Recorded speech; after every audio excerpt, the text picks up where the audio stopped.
Imagine walking through the woods of New Hampshire.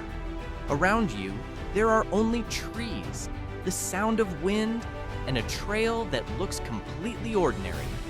But what if I told you that beneath your feet, there were once houses, schools, stores, and even entire communities that have now vanished? It is hard to believe, but long before these areas became quiet forests, they were once filled with life. But whether because of collapsing industries, locations that were too remote, or government decisions that changed everything, these towns were abandoned one by one. The strangest part is that some of them were not destroyed by war, disaster, or major fire.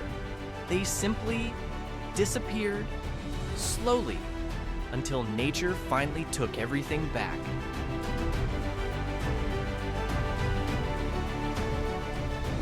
Hidden behind the dense forests of southern New Hampshire, Monson is one of the oldest and most mysterious ghost towns in the state.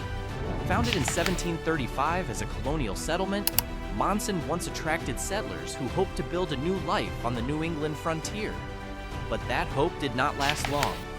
Poor farmland, a remote location, and economic hardship caused many families to begin leaving the area only decades after it was founded.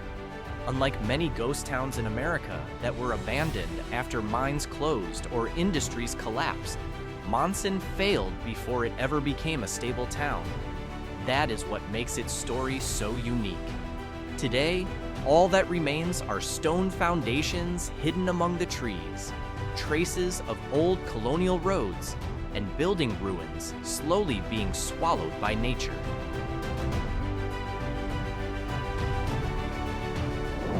In the middle of the beautiful forests and mountains of the White Mountains, the remains of a town once full of life are hidden.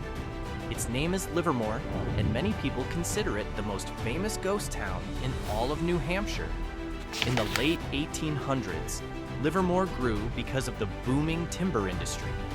At the time, the town had worker homes, stores, a school, and even a fairly active social life. But like many other company towns, Livermore's fate depended on one thing: timber. When the easily reached forests were cut down and the industry moved elsewhere, jobs disappeared. One by one, families moved away in search of new opportunities. By the mid-20th century, almost nothing was left.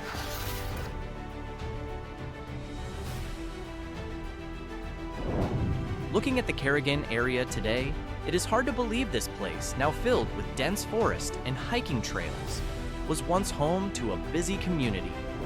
Hidden deep in the White Mountains, Carrigain was born in the late 19th century as a company town built to support the logging industry. At its peak, the area was filled with workers, logging camps, storage buildings, and rail lines used to carry timber down from the mountains. Unfortunately, Carrigain had one major problem. Its existence depended completely on the surrounding forest. Once most of the valuable timber had been cut, the reason to stay slowly disappeared. Jobs declined, the rail lines were abandoned, and residents began leaving to find new lives elsewhere.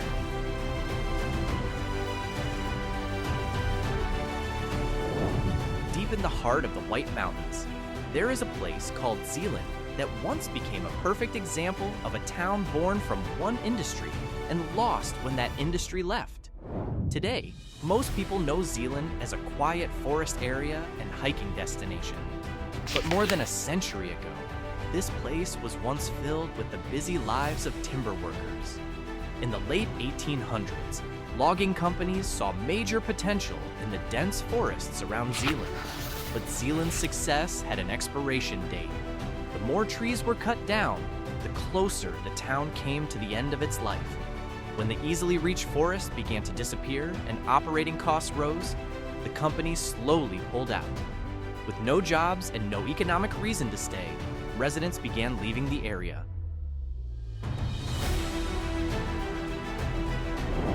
Not every ghost town was abandoned because mines ran out or the economy collapsed. Eastweare has a much more tragic story. This community was still alive and growing, when the government decided its location was needed for a major flood control project. In the 1940s, the construction of Everett Dam changed Eastweare's fate forever. For many residents, that decision meant leaving the land where they were born and raised. Slowly, a community that had survived for decades disappeared, not because its people wanted to leave, but because they had no other choice. What makes Eastweare so interesting is that traces of the town can still be found today.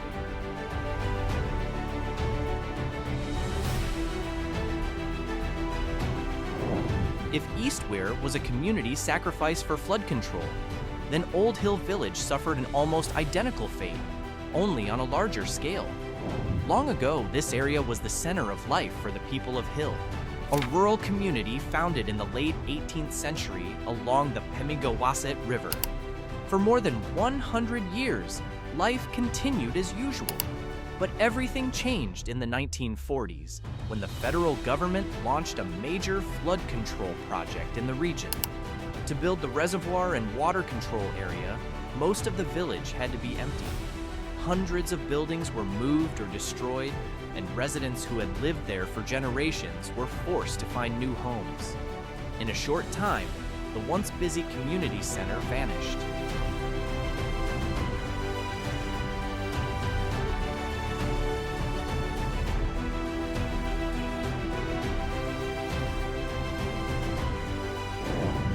Not many people have ever heard the name Eastman, and that may be exactly why this place was so easy to forget.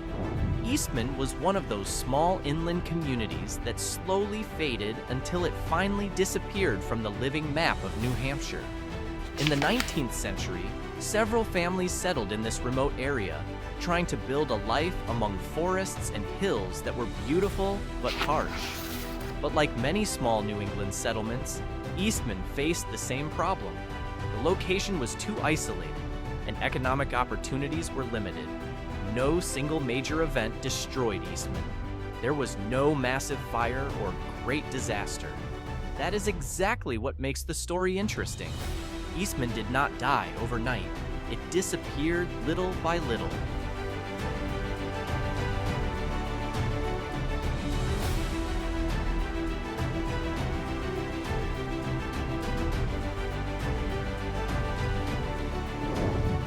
The name Unity still appears on the New Hampshire map today, but part of this area holds the story of an older community that slowly vanished over time. In the 19th century, the area was home to farmers and families who depended on agriculture and small local work to survive. Life was never as busy as in the industrial towns, but the community was still active enough. The problem was that when modern transportation routes and economic centers developed elsewhere, inland areas like this began to fall behind. Little by little, empty buildings increased, and parts of the old community were slowly swallowed by nature.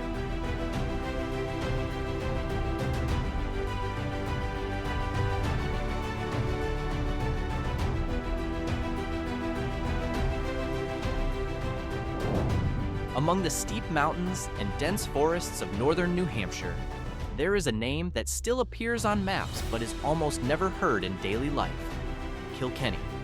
Unlike many ghost towns that once had a busy main street or major industry, Kilkenny was remote and difficult to live in from the beginning.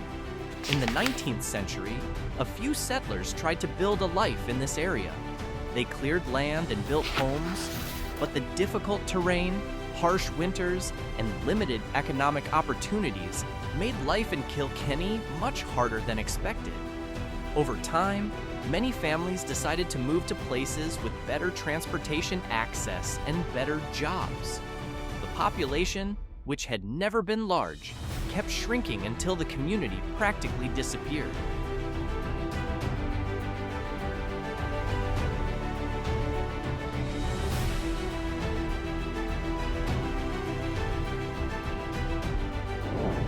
Hidden in a forested valley of the White Mountains, Passaconaway Settlement is one of those communities that slowly disappeared until it was almost forgotten by history. The name Passaconaway itself comes from Passaconaway, the famous Pennacook leader who was once influential in New Hampshire during the 17th century. In the late 19th and early 20th centuries, this area was home to several families who lived through logging and other forest-related work. When the timber industry began to decline and access to other areas became easier, residents slowly chose to leave this remote valley. Younger generations searched for work in larger towns, while abandoned buildings began rotting away in the forest.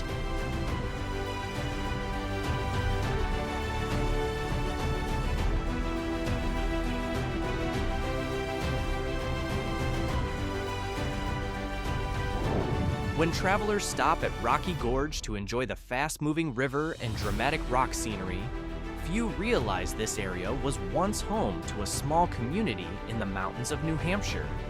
In the 19th century, the area around Rocky Gorge was home to several families trying to make a living far from urban centers.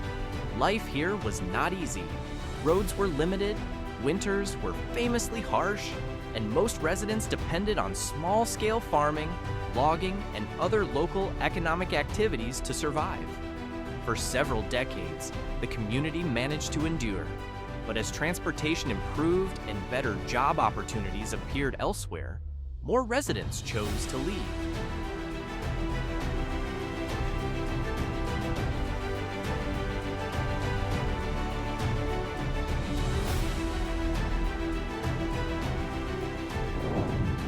Among the many settlements lost from New Hampshire's map, Wildwood is one of the easiest to forget. There are no major ruins to attract visitors, no main road still clearly visible, and not many people have even heard its name. But that is exactly what makes Wildwood's story interesting. In the 19th century, Wildwood was a small community standing in rural New Hampshire. Over time, economic changes began to reshape everything. There was no dramatic moment that marked the end of this community. Wildwood simply faded slowly until it disappeared from everyday life. Today, most of its physical traces have been swallowed by nature, and the name Wildwood survives more in historical records than in the real world.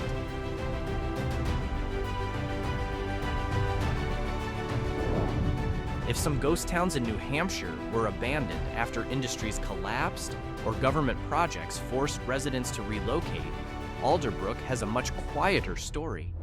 This place was not a large town, but a small community that slowly disappeared until it remained mostly in historical records. In the 19th century, Alderbrook was one of many rural settlements spread across New Hampshire. But when modern transportation routes, industries, and job opportunities began concentrating in larger towns, Alderbrook's future slowly changed. Younger generations left the area in search of more promising lives, while the remaining population kept shrinking. Homes that once held families became empty, and the activities that had once shaped everyday life slowly disappeared.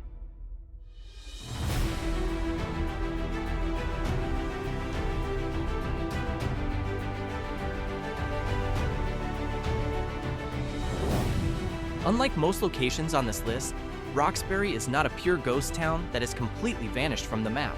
Still, its story is interesting because it shows how a rural community can slowly lose its role and influence over time. In the 19th century, this area was a fairly active small farming community. Problems began when economic centers developed elsewhere. Major transportation routes did not greatly benefit the area, while younger generations increasingly left home to find work in larger cities. The population slowly declined, some old buildings were abandoned, and parts of the old community center lost the function they once had.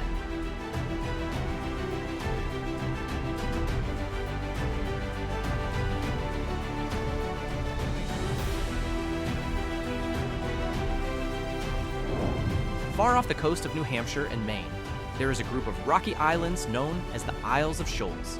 Today, the place is more often associated with historical tourism and beautiful views of the Atlantic Ocean.